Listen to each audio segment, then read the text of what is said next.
E por hoje é só, pessoal. Deixem seus likes, compartilhem, se inscrevam no canal.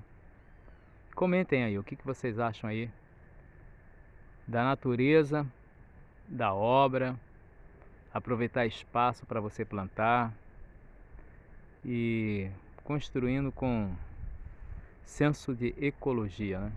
Então, para aqueles que gostam de só reclamar, vamos trabalhar, vamos produzir, vamos plantar em vasos, vamos plantar em lata. Se você tem uma laje, arrume vasos, plante e colha.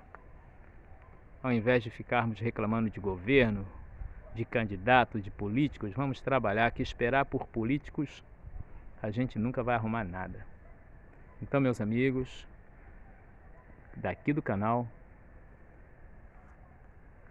já estamos na metade do ano de 2021. Então, está na hora de nós aprendermos a fazer por nós mesmos. Um grande abraço a todos e fiquem com Deus.